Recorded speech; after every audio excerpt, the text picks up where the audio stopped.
Season's greetings, everyone. Let me tell you about this new holiday classic that just came on Netflix, and I got my life from it. Let's talk about it.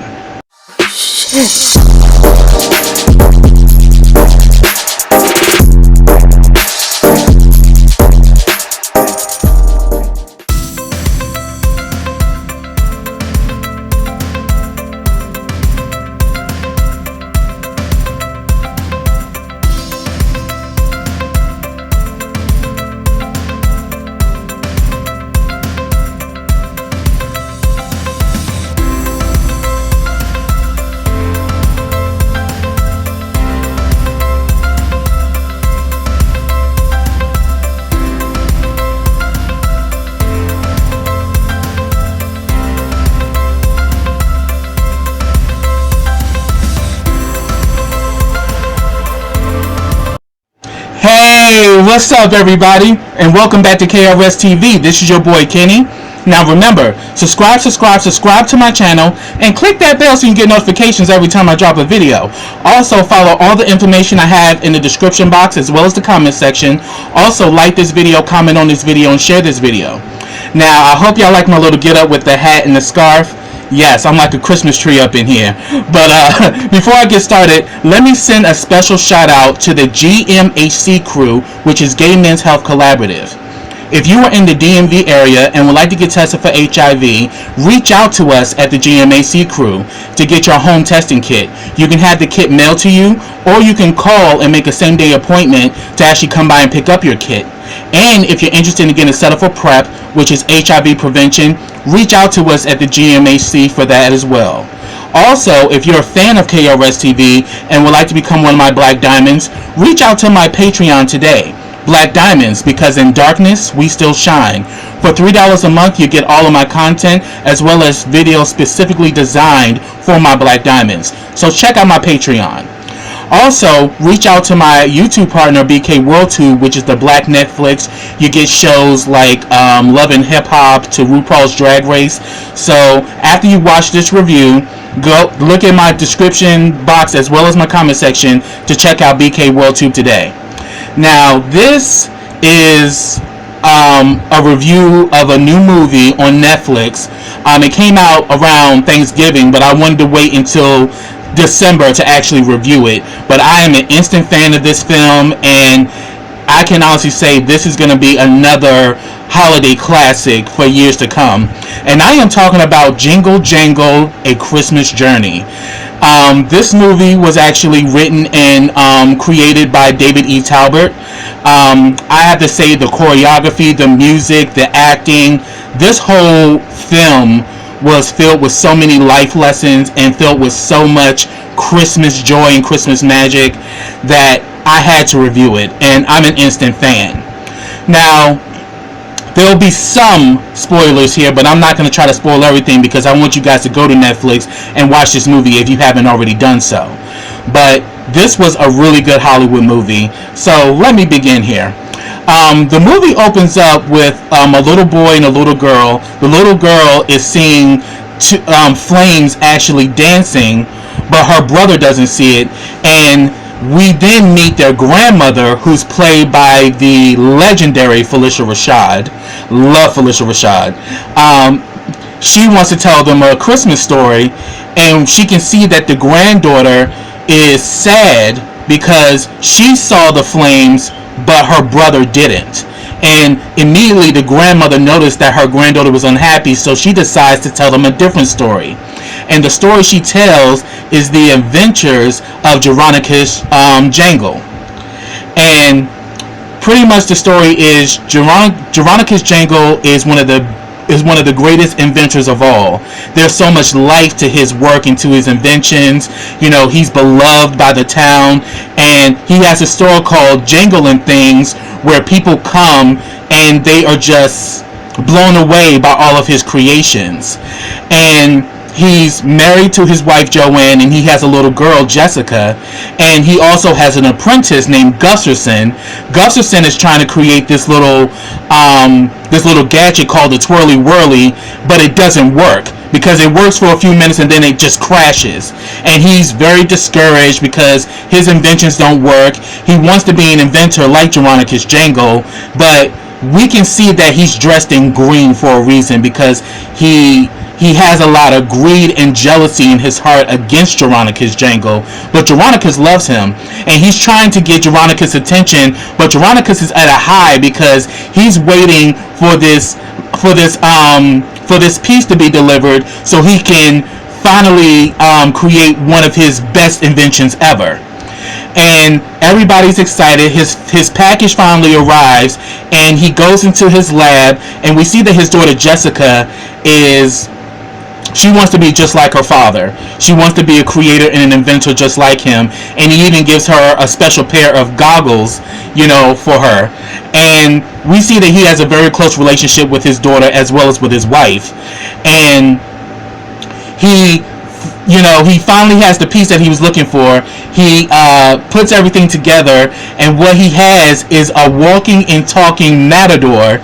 And the voice of the matador is Ricky Martin. Ricky Martin did a phenomenal job in this role, because that damn matador was a piece of work.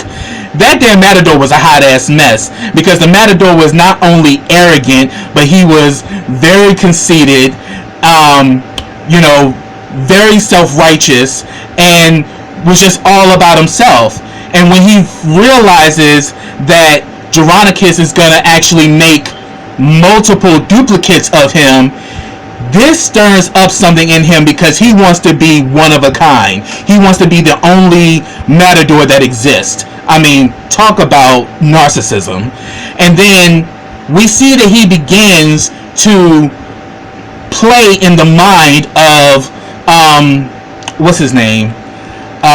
Gusserson, who is stealing his feelings because he's trying to get Jeronicus' attention for his Twirly Whirly, but he's, saying that something's missing and he can't figure out why this thing is not working.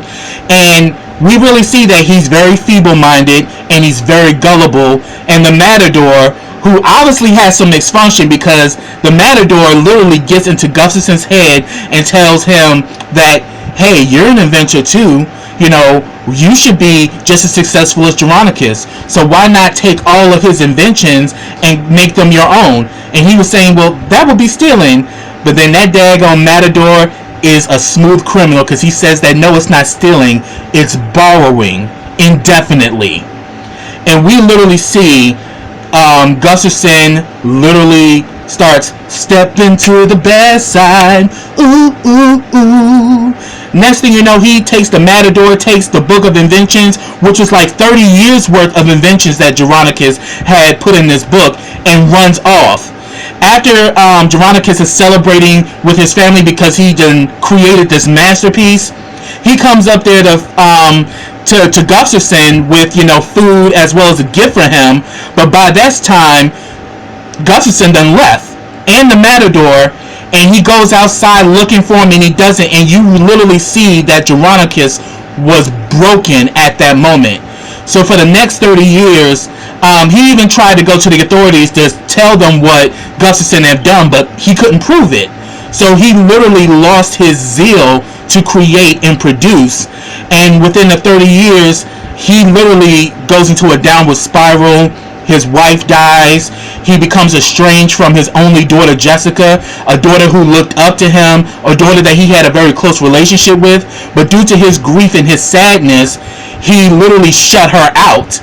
And she ends up moving away, far away from the town, and she ends up having a daughter. And I'm going to get to that. So literally, Jingles and Things went from one of the greatest stores where you can find most liveliest inventions of all, literally turned into Sanford and Son.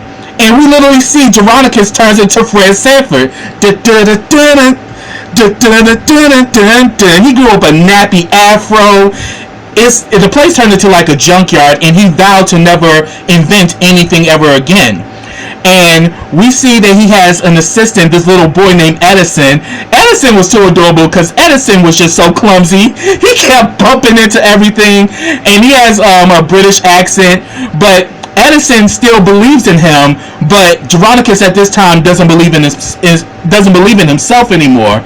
And then you got this character, Miss Johnston. Miss Johnston gave me life. She's the mail lady, but she has this crush on Jeronicus, and she be constantly throwing herself at him, but he just be trying to pay her dust. But she's persistent. She want her that Jeronicus, honey, and she don't let it, and she lets it be known how she feels.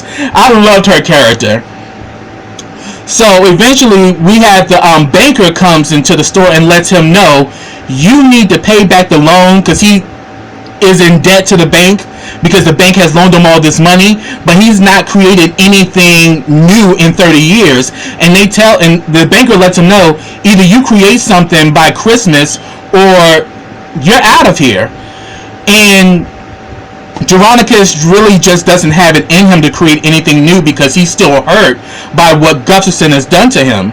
And then we also see that Gustafson, along with that evil Matador, has built this toy industry, and he's become the most successful toy maker in the world with Jeronicus inventions. And it's no mistake that he's in green because he's greedy and he's envious. And he's built this big empire, but he's now reached the end of the book. So for 30 years he's had this big high. He's won the Toy Maker of the Year 28 times, but now he has nothing left. So he relies on his Twirly Whirly, which again malfunctions and fries a guy's face because he has this big exhibit where he promotes the Twirly Whirly. Everybody's getting their life, and the adult version of Gustafson is played by Keegan-Michael Keyes, and he does a phenomenal job in the role too, because he's a mess. I mean, I loved him on Key and Peele.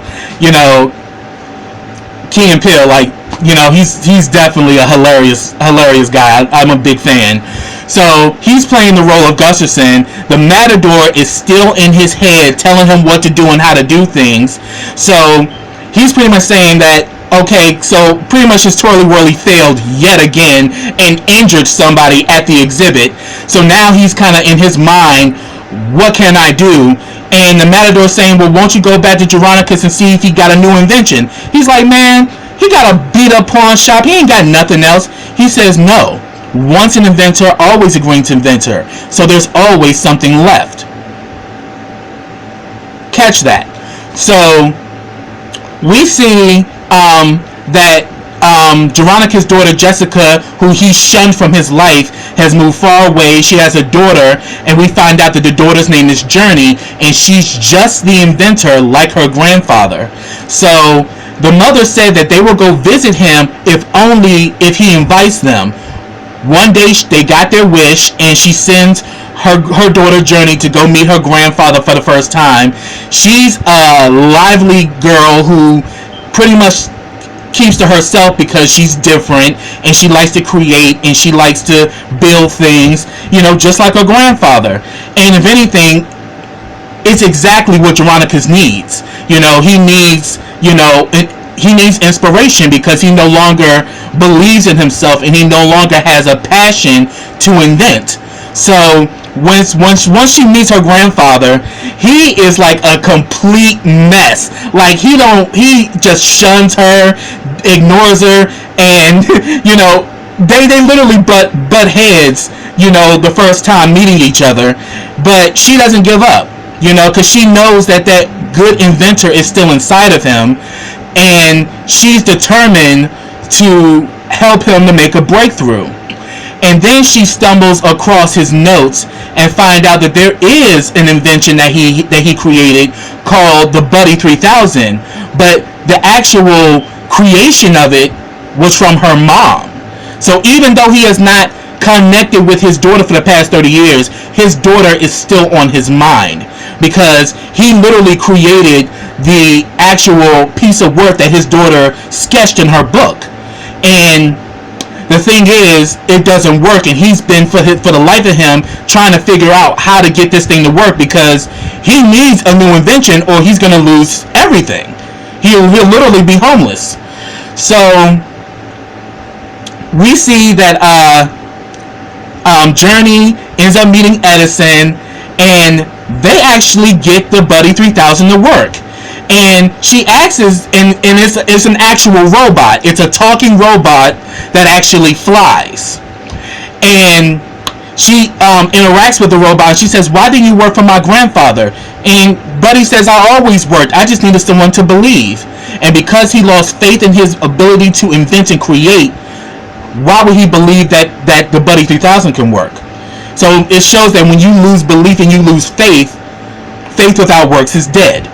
So we see that that Edison and Journey interact with the robot. They start flying with the robot, because once the robot starts to fly, everyone around can fly along with it. So they're flying in the air, having a good old time. And we see that the Matador and Gustafson has pretty much got their binoculars or their telescope focused on Jingles and things, and they're like, "Eureka, we got something." But then soon as Veronica enters the room, Buddy shuts down, and they're trying to tell him that it works, but he doesn't believe them. He sends Journey away, but we see that at that moment when he realized that Gustafson took his book and ran off, and then on top of it he lost his wife, we saw that his spirit was broken, and that his will to create and produce left him that day 30 years ago, and he's trying to find it, and Journey's trying to help him find it, but he keeps pushing her away.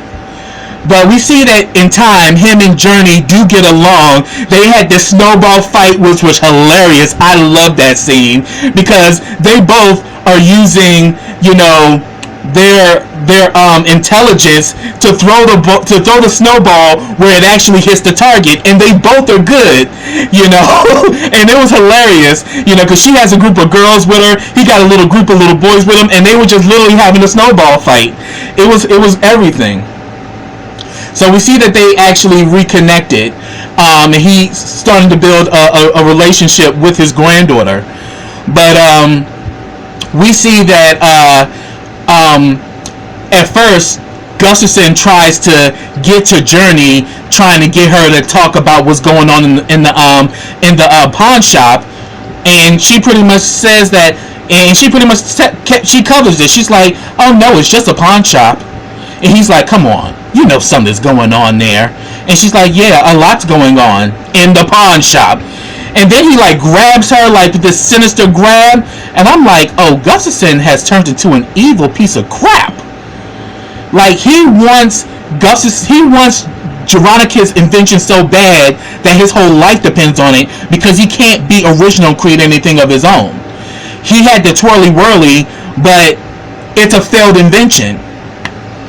So what ends up happening is that while Veronicus and Journey are out having a snowball fight, Edison is at the shop by himself. That evil Gustafson comes up in there, ties him up, and steals the Buddy 3000. When they get back, Veronicus doesn't even notice anything, but Journey does, and she finds Edison. They both decide they're gonna go get Buddy back. So they break into Gustafson's factory. We see Gustafson has another exhibit, and this time people are very lukewarm with him. He's getting half-ass applauses, and he talks about the Buddy 3000, my greatest invention.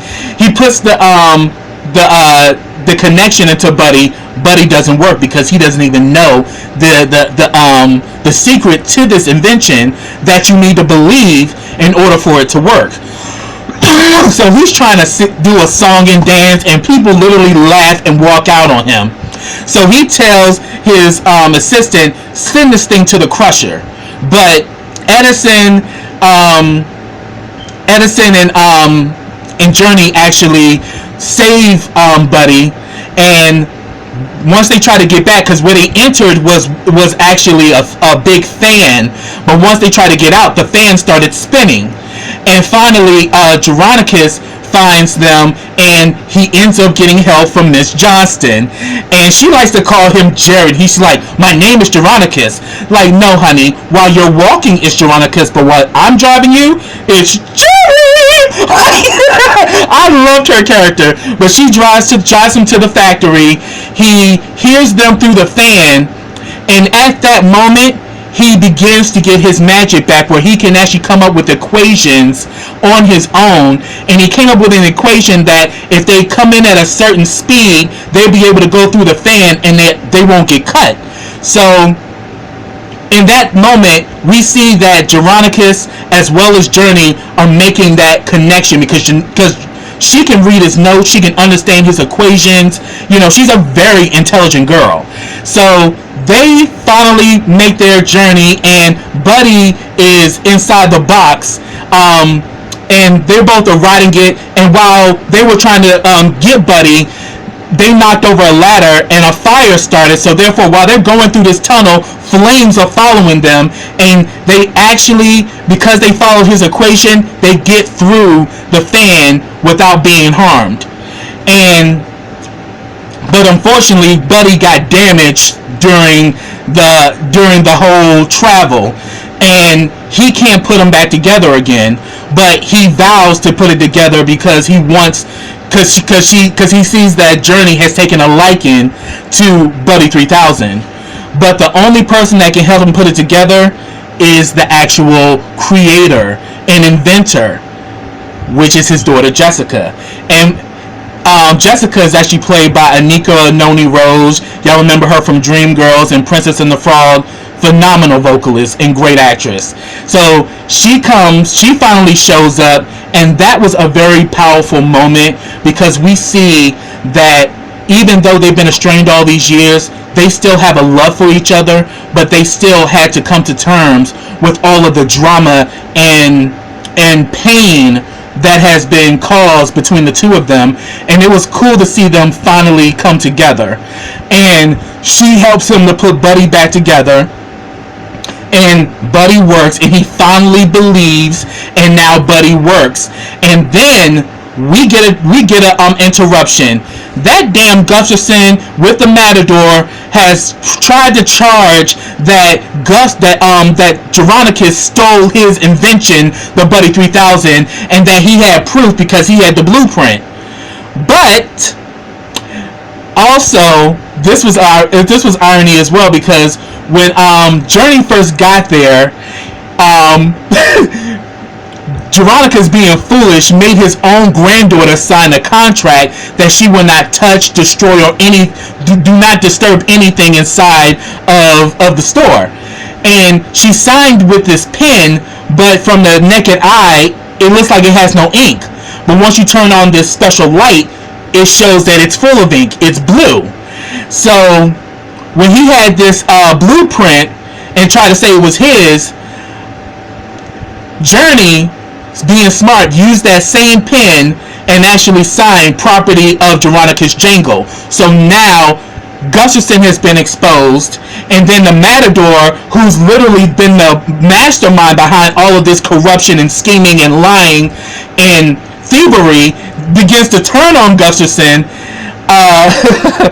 Geronicus picks up the Matador and is like, yeah, you're going to be a great toy after I reprogram you, and literally shuts it off. So that means Gustafson was such an idiot, he didn't even realize that he could have shut that Matador off the entire time, because the Matador was literally bullying him for years and literally has been in his head. So he literally let a toy run his life. So he shut the Matador down, and now that it's been proven that Gustafson has been a fraud all these years, they actually arrest him. But before they take him out, Geronicus says, I got something for you. He saved the actual Christmas gift that he was going to give to him the day that he decided to rob him, and it was the actual piece that he needed for his twirly whirly. And he said, if only you would have waited, you had what it took to be a great inventor, and I wanted to help you, but if only you would have waited, you would have gotten everything. And Gustafson felt that big. And I'm like, see, that goes to show you, when you don't wait on your opportunity and you don't wait for your moment and you try to get immediate gratification or instant success, you will always fall short and you will always crash, because there's no fast pathway to success. I mean, we saw Geronicus, when he first started off with just being a street vendor, and then he grew his business. And that's I think the importance of that is that, you can't rob or steal or cheat your way to the top. You may get there, but you won't stay there. It won't keep you. Because eventually, he ran out of inventions and went back to steal some more, but this time he got caught and got thrown into jail. So now he was able to prove that Gustafson has stolen his inventions. But it actually has a happy ending. He finally gets everything that had been stolen from him. He now gets it back, and it goes to show you that, hey, the Most High will give you back everything that the devil steals from you. And this happened with Geronicus. He finally got everything back. He was able to prove that the Buddy 3000 works, and he began to draw the crowds again, and he was able to get a new factory and all of that. And then there was also a twist with the grandmother, who was played by Felicia Rashad. She has more of attachment to the story than she lets on, and that's where the movie ended. But I definitely recommend y'all watch this movie. I think this is going to be a great holiday classic. It has great music, great choreography, great cinematography. This was a really, really good film, and I enjoyed it from beginning to end. So get in those comments and let me know your thoughts of it if you've seen it. But definitely, if you haven't seen it, go to Netflix right now and check out Jingle Jangle, A Christmas Journey. So that's what I have, y'all. So until next time, everybody. Well, first of all, let me say happy holidays to all of you, to you and your family. And until next time, everybody, take care.